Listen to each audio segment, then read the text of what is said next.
오늘 하나님께서 우리에게 주신 말씀 고린도후서 4장 7절에서 15절 말씀입니다. 고린도후서 4장 7절에서 15절 말씀입니다. 제가 가진 성경으로 신약 성경 290면쯤에 있습니다.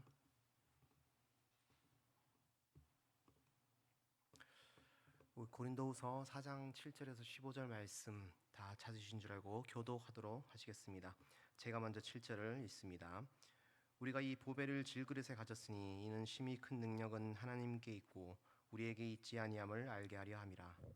우리가 사방으로 우겨쌈을 당하여도 쌓이지 아니하며 답답한 일을 당하여도 낙심하지 아니하며 박해를 받아도 버림받지 아니하며 거꾸로 뜨림을 당하여도 망하지 아니하고 우리가 항상 예수의 죽음을 몸에 짊어짐은 예수의 생명이 또한 우리 몸에 나타나게 하려 함이라. 우리 살아있는 자가 항상 예수를 위하여 죽음에 넘겨짐은 예수의 생명이 또한 우리 죽을 육체에 나타나게 하려 함이라. 그런즉 사망은 우리 안에서 역사하고 생명은 너희 안에서 역사하느니라. 기록된 바 내가 믿었으므로 말하였다 한 것 같이 우리가 같은 믿음의 마음을 가졌으니 우리도 믿었으므로 또한 말하노라. 주 예수를 다시 살리신 이가 예수와 함께 우리도 다시 살리사 너희와 함께 그 앞에 서게 하실 줄을 아노라. 함께 있습니다. 이는 모든 것이 너희를 위함이니 많은 사람의 감사로 말미암아 은혜가 더하여 넘쳐서 하나님께 영광을 돌리게 하려 함이라. 아멘. 제가 한 번 더 기도하도록 하겠습니다. 하나님 감사합니다. 정말 죄인 된 저희를 구원하시며 자녀 삼아주시며 또 예배를 불러주셔서 감사드립니다. 이 시간 또 말씀을 듣습니다. 우리 성도님들 정말 그 마음밭이 옥토와 같은 마음밭이 되게 하시며 말씀이 잘 이해되게 하시며 또 제가 설명을 할 때에 또 설교를 할 때에 저는 숨겨주시며 온전히 복음만이 말씀만이 드러날 수 있도록 인도하여 주시옵소서. 감사드리며 우리 주 예수 그리스도 이름으로 기도합나이다. 아멘. 할렐루야. 또 이렇게 또 은혜의 자리로 또 예배의 자리로 나오신 우리 성도님들을 주님의 이름으로 축복합니다. 우리 함께 인사했으면 좋겠습니다. 우리 이렇게 인사할까요? 이 또한 지나가리라. 이렇게 인사했으면 좋겠습니다. 이 또한 지나가리라. 그렇습니다. 우리가 인사했던 것처럼 우리에게 참 여러 가지 수많은 어려움들이 여전히 있습니다. 하지만 그 어려움들이 주님 안에서 지나가서 기쁨으로 고백되어지길 주님의 이름으로 축복합니다. 우리 교회도 이제 8월 달이 되면 국내로 그리고 국외로 단기 선교팀들이 선교지로 떠나게 됩니다. 그런데 이렇게 국내로 혹은 국외로 단기 선교를 떠나게 되는데 이렇게 단기 선교를 갈 때 가장 겪게 되는 큰 어려움이 무엇인지 아십니까? 가장 큰 어려움. 우리가 단기 선교를 가게 되면 뭐 잠자리도 불편하고 화장실도 내 마음 같지 않고 먹는 것도 좀 안 맞을 때도 있고 또 함께 가기 싫은 저성도가 함께 간다 그러고 이제 그런 여러 가지 어려움들이 뭐 있습니다. 하지만 사실 가장 어려운 것은 우리가 복음을 들고 이 복음을 준비해서 그들에게 전하는데 이 복음의 기쁜 소식을 전혀 듣지 않으려고 할 때 그럴 때 우리는 가장 마음이 어렵다고 할 수가 있습니다. 복음을 전하지도 못하고 문전박대를 당할 때 우리의 마음이 사실 가장 어려운 것입니다. 그리고 설사 우리가 집 안으로 들어간다고 해도 대부분의 사람들은 듣는 척 많은 척 할 때가 많습니다. 복음에 관심이 없는 것이죠. 이럴 때 우리의 마음은 좀 어려워진다고 할 수가 있습니다. 사실 이렇게 우리가 전도특공대도 그렇고 국내 국외 단기 선교 때 이렇게 복음을 전할 때 우리가 또 살아가면서 복음을 전할 때 세상 사람들이 이렇게 복음을 싫어하는 이유가 있습니다. 이것에 대해 고린도전서 1장 23절은 이렇게 말합니다. 제가 읽어보겠습니다. 우리는 십자가에 못 박힌 그리스도를 전하니 유대인에게는 꺼리끼는 것이요 이방인에게는 미련한 것이로되라고 말을 하고 있습니다. 우리가 전하는 복음은 십자가에 못 박힌 그리스도가 핵심이라고 할 수가 있습니다. 그런데 이 십자가는 세상 사람들에게는 어떻게 꺼리끼는 것이고 또 미련해 보이는 것에 불과한 것입니다. 세상 사람들에게는 이 복음은 거리끼는 것이고 미련한 것이기 때문에 복음을 전하는 성도들은 이 땅에서 그래서 이 복음을 전하기 어렵고 또 그 복음 때문에 고난을 받을 수밖에 없게 되는 겁니다. 성경은 곳곳에서 이 땅을 사는 진정한 성도들이라면 늘 고난 가운데 갈 수밖에 없다라고 많이 얘기를 하고 있습니다. 사실 고난에 대해서 우리가 이렇게 이야기를 할 때 우리는 사실 듣기는 싫습니다. 하지만 성경은 분명히 그렇게 얘기를 합니다. 로마서 8장 17절 함께 읽어보겠습니다. 읽습니다. 시작.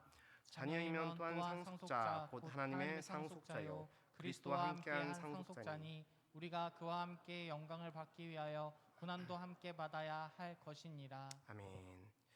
이 읽은 로마서 8장은 우리가 하나님의 자녀라면 그분의 영광을 위해 고난도 함께 받아야 한다고 분명히 얘기를 하고 있습니다.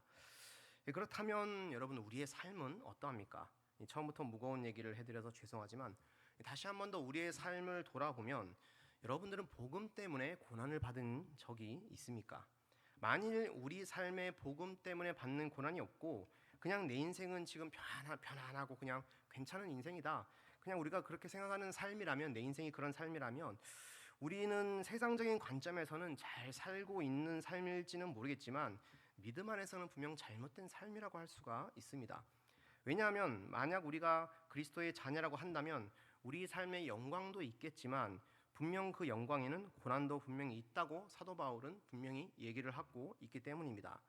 그렇기 때문에 다시 한번 우리는 내 인생에 복음으로 인해 고난이 있는가라고 스스로 질문을 해 보아야 합니다. 성경에서 복음 때문에 고난을 받는 대표적인 인물이라고 한다면 로마서 8장에서 나온 이 사도 바울이라고 우리는 먼저 말할 수 있습니다.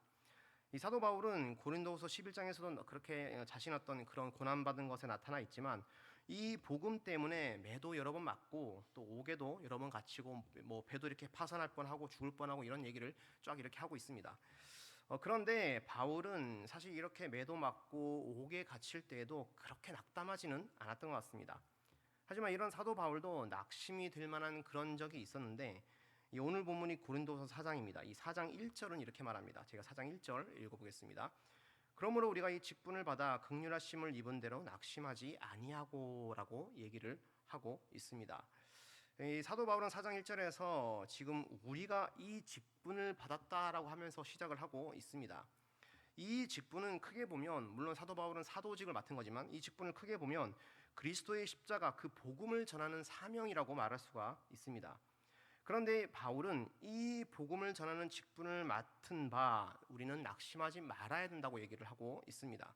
즉 이 말은 이 직분, 그리스도의 십자가를 전하는 이 복음을 전하는 직분이 그만큼 낙심이 될 수 있는 직분이라고 얘기를 하고 있는 겁니다.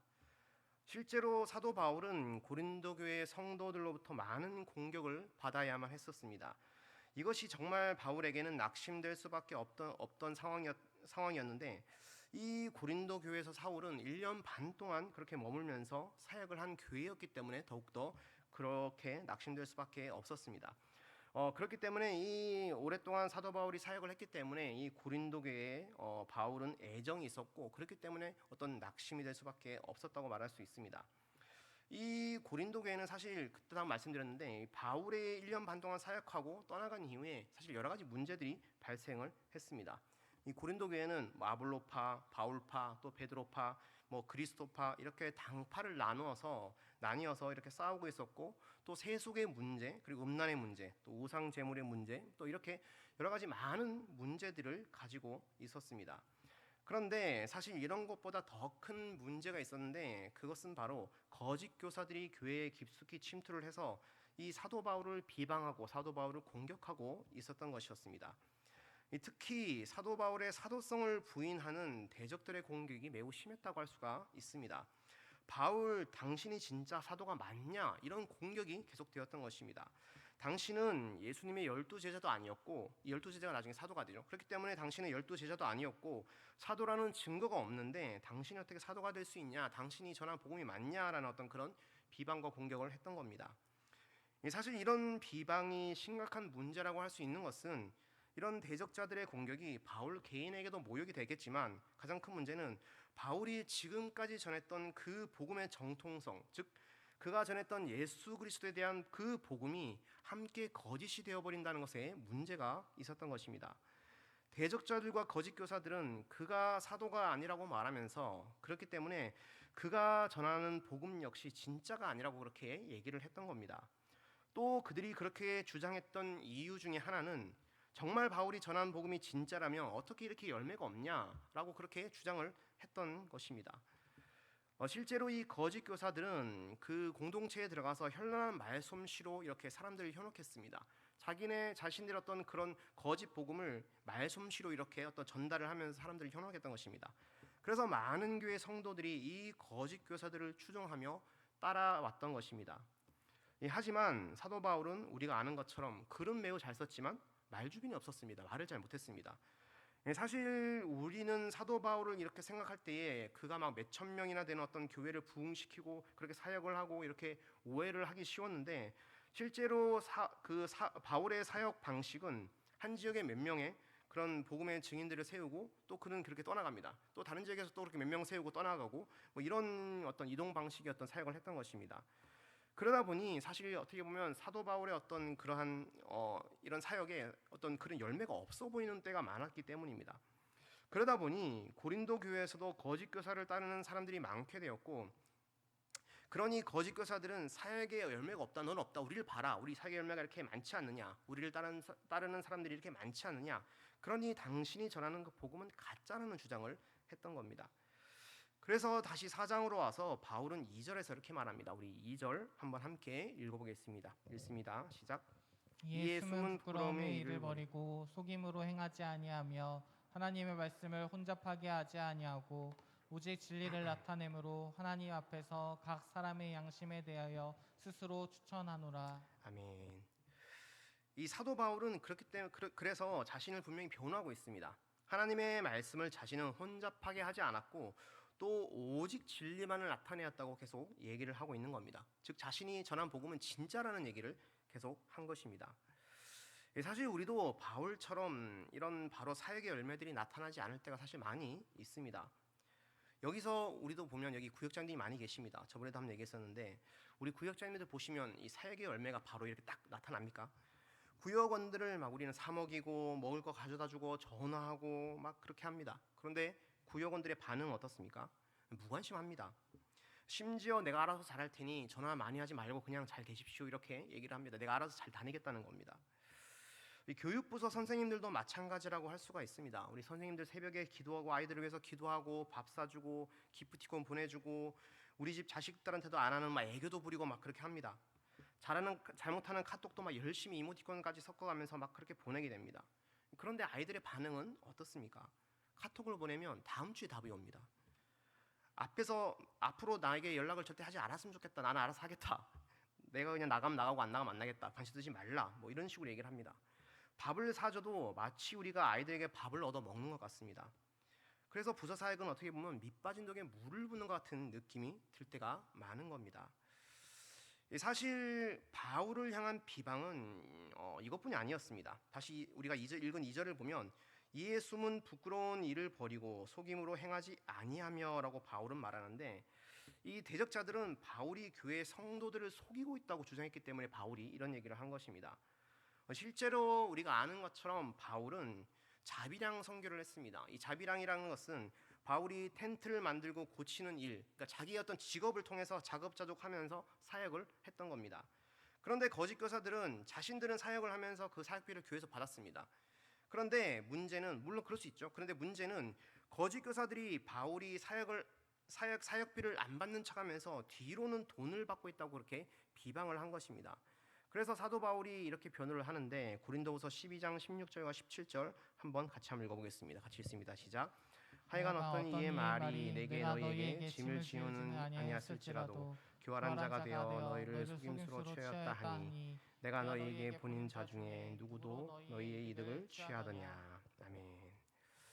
사도 바울은 이런 비방 때문에 자신은 누구에게서 자신이 이득을 취한 적이 있더냐라고 그렇게 자신을 변호합니다. 자신은 그런 이득을 취한 적이 전혀 없다라고 이렇게 얘기를 하고 있는 겁니다. 그러면서 15절에 이렇게 얘기를 합니다. 15절 제가 한번 읽어보겠습니다. 내가 너희 영혼을 위하여 크게 기뻐함으로 재물을 사용하고 또 내 자신까지도 내어주리니 너희를 더욱 사랑할수록 나는 사랑을 덜 받겠느냐, 그렇게 얘기를 하고 있습니다. 즉 이 사도 바울은 자신이 재물뿐만 아니라 자신도 교회를 위해 내어주었다고 지금 자신의 어떤 진정성을 계속해서 고백하고 있는 겁니다. 자신은 그래서 절대 숨길 만한 부끄러운 일을 하지 않았다라고 얘기를 하고 있는 것입니다. 사실 이 또한 우리가 교회에서 겪는 일이라고 할 수 있습니다. 우리가 사역을 하면 겪는 일입니다. 우리는 이웃을 위해 또 교회 성도들을 위해 내가 내 돈까지 헌신하면서 내가 가진 것까지 헌신하면서 사람들을 도와주고 교회를 위해서 일을 합니다. 근데 사람들은 뭔가 이렇게 일을 열심히 하면 뒤에 뭐 수상한 일이 있는 거 아니야?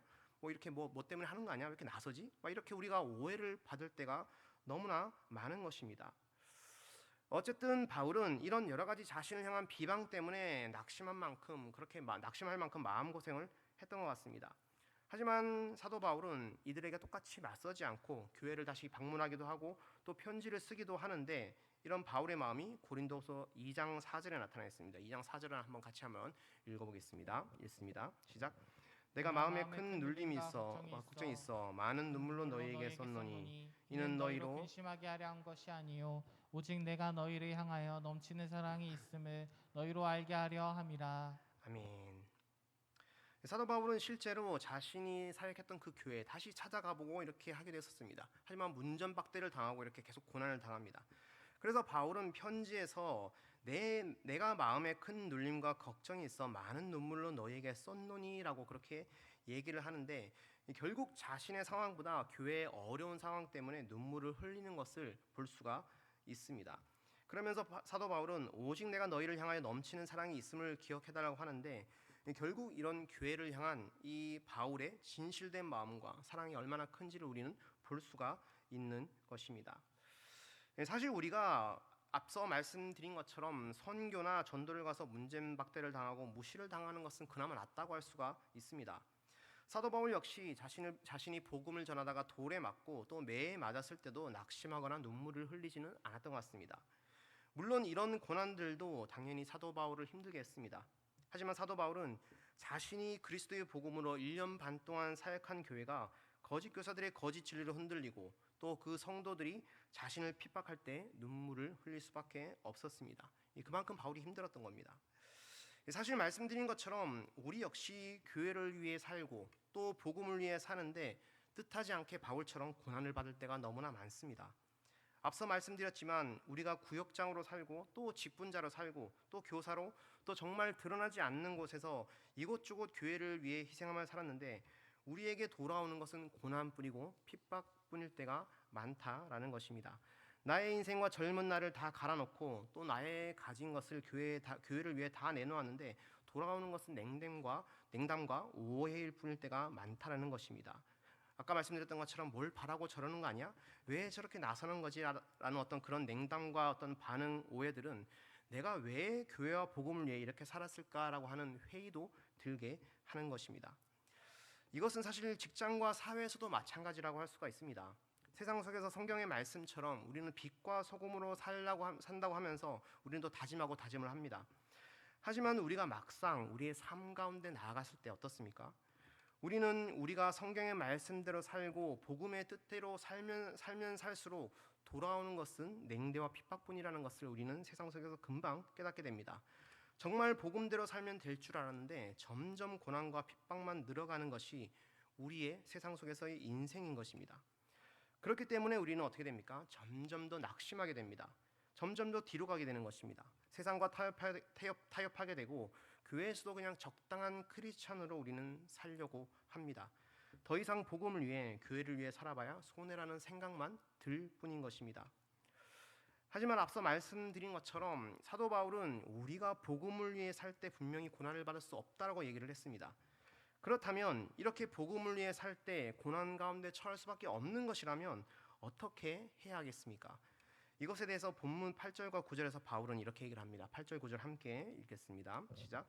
우리가 사방으로 우겨쌈을 당하여도 쌓이지 아니하며 답답한 일을 당하여도 낙심하지 아니하며 박해를 받아도 버림받지 아니하며 거꾸로 뜨림을 당하여도 망하지 아니하고. 아멘. 지금 사도 바울은 이 8절과 9절에서 우리가 사방으로 우겨쌈을 당하여도 쌓이지 아니하며 답답한 일을 당하여도 낙심하지 않는다라고 그렇게 얘기를 합니다. 그리고 박해를 받아도 버려짐을 당하지 않고 또 거꾸로 뜨임을 당해도 우리 인생은 망하지 않는다라고 그렇게 말합니다. 사도 바울은 그 누구보다 이렇게 사방으로 우겨쌈을 당해봤고 또 억울한 일과 여러 가지 박해도 받아보았습니다. 하지만 그런 일을 당했던 사도 바울이 분명히 이렇게 얘기를 한 것입니다. 절대 낙심하지 않고 우리 인생 절대로 망하지 않는다라고 그렇게 분명히 고백을 하고 있는 겁니다. 그렇다면 사도 바울은 어떻게 이런 고백을 할 수 있는 것이겠습니까? 그것이 바로 본문 7절입니다. 우리 본문 7절도 함께 읽어보겠습니다. 함께 읽습니다. 시작. 우리가 이 보배를 질그릇에 가졌으니 가졌으니 이는 심히 큰 능력은 하나님께 있고 우리에게 있지 아니함을 알게 하려 함이라. 아멘. 이 사도 바울은 7절에서 우리가 이 보배의 질그릇을 가졌다고 분명히 얘기를 합니다. 이 질그릇은 고대 사회에서 가정과 시장 바닥에서 다목적으로 사용하기 위해 대량으로 생산한 값싼 용기라고 그렇게 합니다. 쉽게 말하면 막 쓰는 그냥 값싼 그릇이라는 겁니다. 이런 질그릇은 흙으로 만들기 때문에 당연히 깨어지기 쉬운 그릇이라고 말할 수 있습니다. 그런데 사도 바울은 자신이 여러 고난을 겪어본 결과 자신이 이 질그릇에 불과하다고 고백을 합니다. 우리가 그 믿음의 거장이라고 생각하는 바울이 자신은 질그릇과 같은 너무나 연약한 존재였다고 말을 하고 있는 겁니다. 하지만 바울은 우리가 비록 질그릇에 불과하지만 자신은 질그릇에 불과하지만 그럼에도 고난에도 넘어지지 않고 낙심하지 않는 이유는 그리고 우리가 망하지 않는 이유는 바로 이 질그릇 안에 무엇이 있다고 말합니까? 이 보배가 있다라고 분명히 얘기를 하고 있는 겁니다. 그렇다면 이 보배는 또 무엇이겠습니까? 이 보배에 대해서 4장 6절의 붉은 글씨만 제가 한번 읽어보겠습니다. 어두운 데에 빛이 비치라 말씀하셨던 그 하나님께서 예수 그리스도의 얼굴에 있는 하나님의 영광을 아는 빛이라고 얘기를 합니다. 이걸 쉽게 말해서 줄이면 하나님의 영광이라는 얘기입니다. 그리고 또다시 우리가 다시 7절을 읽었는데 7절 중반절을 다시 보면 이런 얘기가 나옵니다. 이는 심히 큰 능력은 하나님의 있고라고 그런 얘기를 하고 있습니다. 이는 심히 큰 능력은 하나님께 있고라는 얘기를 합니다. 즉 이 보배는 하나님의 심히 큰 능력이라는 뜻입니다. 그럼 여기서 이 보배는 결국 줄여서 하나님의 영광 그리고 큰 능력이라는 얘기를 하고 있는 겁니다. 그래서 사도 바울은 우리는 질그릇과 같은 너무나 연약한 존재지만 우리는 너무나 연약하지만 우리가 넘어지지 않고 낙심하지 않는 것은 바로 우리 안에 하나님의 큰 영광과 큰 능력이 있기 때문이라고 지금 분명히 얘기를 하고 있는 겁니다. 그래서 이 영광과 능력이 우리가 비록 세상에서 우겨쌈을 당하지만 우리가 우리를 능히 살게 하는 것이 바로 이 영광과 능력이다라고 지금 얘기를 하고 있는 것입니다. 7절을 제가 다시 한번 읽어보겠습니다. 제가 다시 한번 읽어보면 우리가 이 보배를 질그릇에 가졌으니 이는 심히 큰 능력은 하나님께 있고 우리에게 있지 아니함을 알게 하려 함이다라고 얘기를 합니다. 계속해서 말씀드리지만 성도의 삶에는 고난이 있을 수밖에 없습니다. 그런데 사도 바울은 하나님께서 우리 삶에 이렇게 고난이 있게 하는 이유에 대해서 7절에서 이는 심히 큰 능력은 하나님께 있고 우리에게 있지 아니함을 알게 하려 함이다라고 얘기를 합니다. 즉 이 말은 우리의 삶의 고난을 통해 하나님이 우리의 연약함을 먼저 알게 하시고 또 그것을 통해 우리 삶을 이끌어가는 능력이 우리에게 있는 것이 아니라 하나님의 큰 능력에 있음을 알게 하시기 위해서 이렇게 우리를 연약하게 하신다. 그리고 그 고난을 주신다라고 얘기를 하고 있는 것입니다. 우리는 절대 우리 삶을 이끌어갈 수도 없고 우리가 다른 사람을 변화시킬 수도 절대 없는 존재들입니다. 오직 우리가 가진 그 그리스도의 영광과 빛만이 온전히 나와 다른 사람의 마음을 변화시킬 수가 있는 것입니다. 오직 그 능력만이 한 사람을 그리스도의 형상으로 변화시켜 하나님의 영광에 이르게 할 수 있는 겁니다. 하나님은 바로 그것을 알게 하시기 위해 우리같이 질그릇과 같은 연약한 존재를 사용하시는 것입니다. 만일 우리가 이것을 삶 가운데 깨닫게 된다면 사도 바울이 고백한 것처럼 우리가 사방에서 우겨쌈을 당한다고 해도 쌓이지 않게 되는 것입니다. 그래서 사도 바울은 고린도후서 1장 8절에서 이렇게 얘기를 합니다. 우리 함께 읽어보겠습니다. 1장 8절 함께 읽습니다. 시작. 형제들아 우리가 아시아에서 당한 환난은 너희가 모르기를 원하지 아니하노니 힘에 겹도록 심한 고난에 당하여 살 소망까지 끊어지고. 아멘. 실제로 사도 바울은 복음을 전하다가 큰 환난과 박해를 당하기도 했습니다. 우리가 잘 아는 내용이죠. 그래서 살 소망까지 끊어질 정도로 그러한 큰 고난이었다고 얘기를 합니다. 하지만 그런 상황들이 자신을 완전한 절망으로 이끌지 못했던 것은 바로 질그릇과 같은 자신 안에 하나님의 큰 능력이 있다고 고백했는데, 그래서 1장 9절에서 이렇게 다른 말로 표현을 하는 것입니다. 1장 9절 제가 읽어보겠습니다. 우리는 우리 자신이 사형 선고를 받은 줄 알았으니 이는 우리로 자기를 의지하지 말고 오직 죽은 자를 다시 살리시는 하나님만 의지하게 하려 하심이라 라고 바울은 고백하고 있는 것입니다. 사도 바울은 이렇게 자기를 도우시고 위로하시는 하나님의 능력을 그렇게 경험했던 것입니다. 또 사도 바울은 4장 9절에서 이렇게 얘기합니다. 박해를 받아도 버림받지 아니하였다라고 그렇게 말을 하고 있는데, 이 바울은 사실 자신이 박해를 당하면서 사람들에게는 버려졌지만 하나님은 절대로 자신을 버리지 않았다는 것을 경험했기 때문에 이렇게 고백하고 있는 것입니다. 그리고 바울은 하나님께서 자신을 절대 버리지 않는 것에 대해서 고린도후서 1장 1절에서 이렇게 얘기를 합니다. 제가 붉은 글씨 읽어보겠습니다. 하나님의 뜻으로 말미암아 그리스도 예수의 사도된 바울과 형제 디모데는이라고 그렇게 고백을 하면서 시작을 하는데, 결국 이 얘기는 사도 바울은 하나님께서 그분 안에서, 그분의 뜻 안에서 자신을 부르셨는데 그분이 어떻게 박해와 고난이 자신을 이기게 하겠냐라는 것입니다. 하나님께서 자신을 부르시고 자신을 그렇게 세우셨는데 박해와 고난은 자신을 이길 수 없다라고 그렇게 얘기를 하는 것입니다. 사실 이것은 마찬가지입니다. 우리에게도 마찬가지라고 할 수가 있습니다. 하나님은 그분의 뜻에 따라 우리를 살리시고 그분의 자녀 삼아 주셨습니다. 그런데 어떻게 하나님께서 그분의 자녀된 우리를 버리실 수 있겠습니까? 우리가 그분의 자녀인데 어떻게 박해와 고난 따위가 우리를 이길 수 있겠습니까? 그 다음에 바울은 또 본문 9절 하반절에서 이렇게 얘기를 합니다. 거꾸로 뛰림을 당하여도 망하지 아니하니라라고 그렇게 고백을 하고 있습니다. 바울은 실제로 자신을 대적해서 쫓아온 유대인들에게 돌을 맞아서 실제로 죽을 뻔한 적이 있었습니다. 그것이 그 유명한 사도행전 14장 19절인데 사도행전 14장 19절 함께 읽어봅니다. 시작. 유대인들이 안디옥과 이고니온에서 와서 무리를 충동하니 그들이 돌로 바울을 쳐서 죽은 줄로 알고 시외로 끌어내치니라. 아멘. 유대인들은 예수 그리스도를 전하는 바울이 너무 싫어서 제거하기 위해서 무리를 이끌고 와서 돌로 바울을 칩니다. 그리고 돌에 맞은 바울이 움직이지 않습니다. 그래서 얘 죽었구나라고 이렇게 해서 질질 끌고 와서 도시 밖으로 가서 길가에 던져버립니다. 사실 바울은 엄청난 고난과 박해를 당한 것입니다. 사실 이 정도 되면 바울의 사역은 끝났다라고 말할 수 있습니다. 하지만 그런 핍박이 그의 삶과 사역을 끝내지 못했습니다.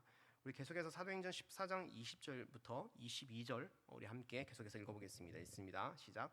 제자들이 둘러섰을 때에 바울이 일어나 그 성에 들어갔다가 이튿날 바나바와 함께 더베로 가서 복음을 그 성에서 전하여 많은 사람을 제자로 삼고 루스드라와 이고니온과 안디옥으로 돌아가서 제자들의 마음을 22절 없습니까? 제가 읽어보겠습니다. 제자들의 마음을 굳게 하여 이 믿음에 머물러 있으라 권하고 또 우리가 하나님 나라에 들어가려면 많은 환난을 겪어야 할 것이라 하고. 아멘.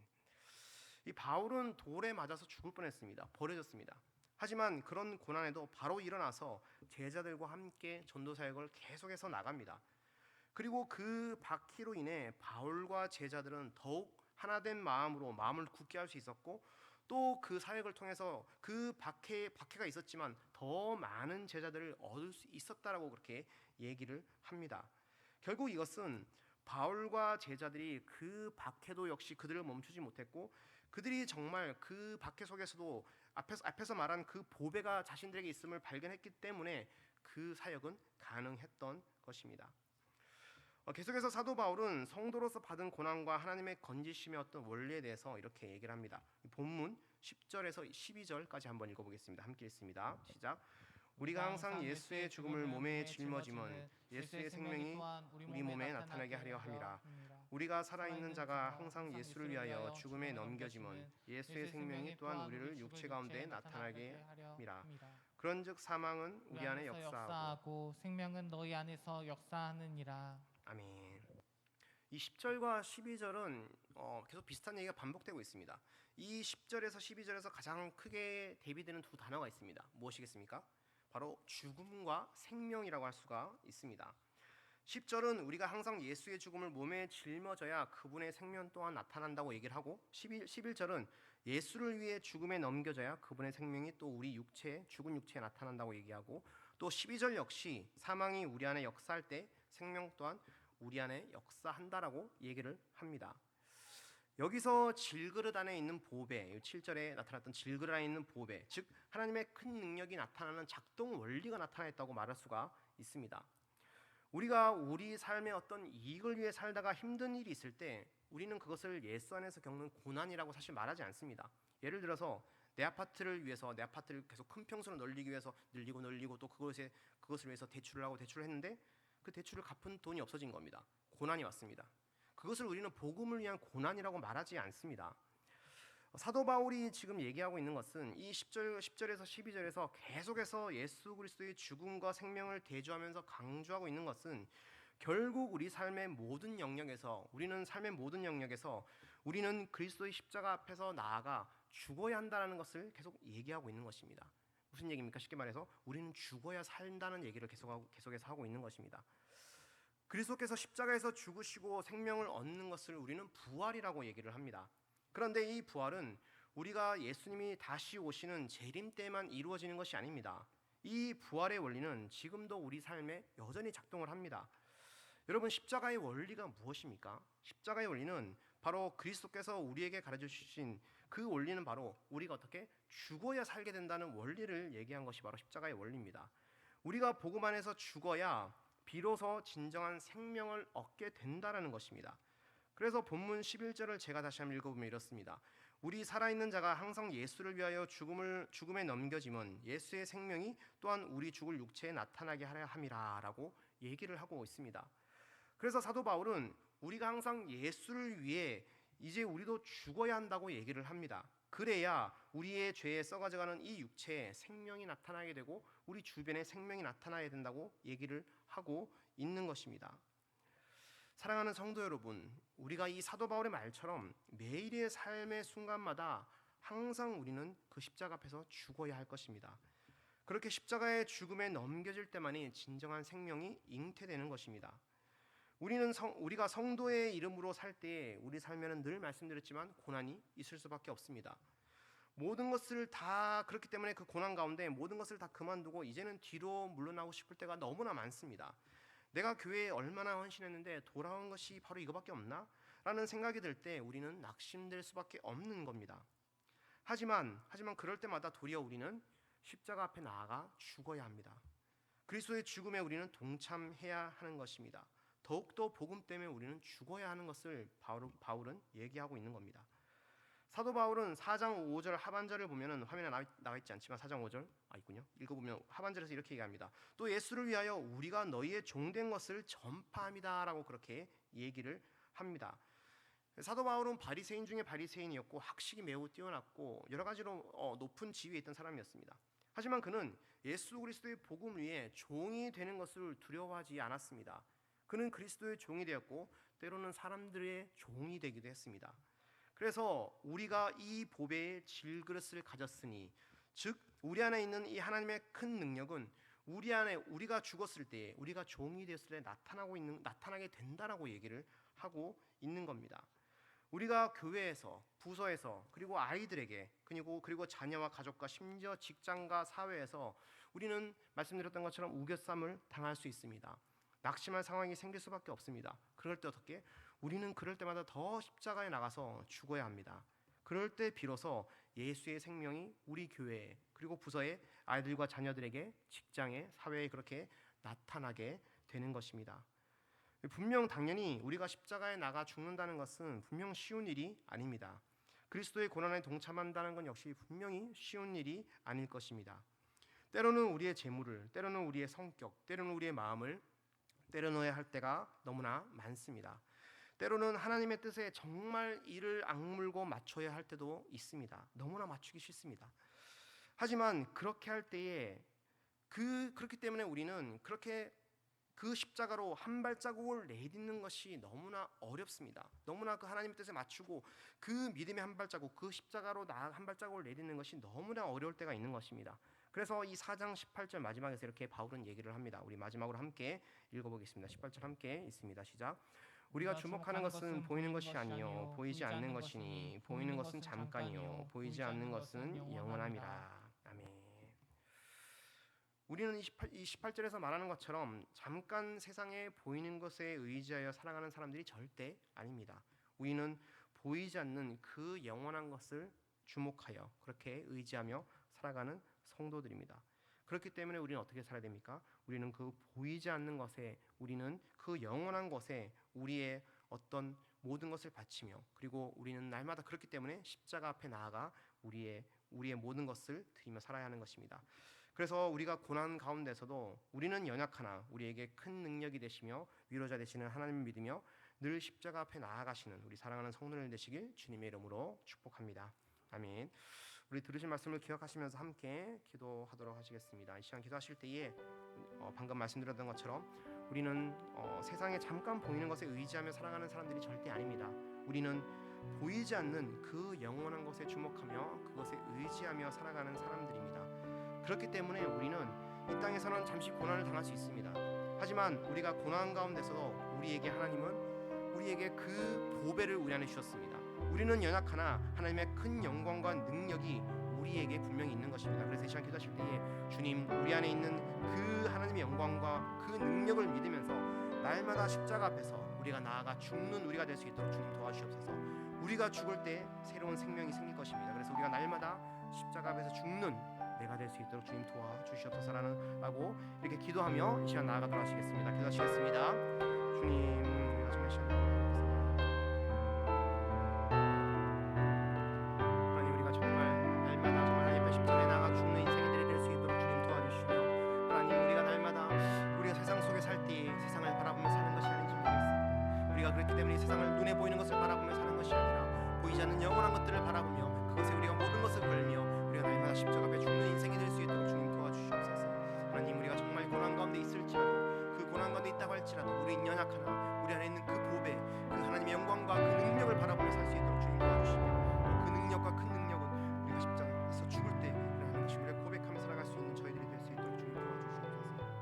하나님, 이끌어주시고 정말 도와주시고 성령님 위하여 주시옵소서.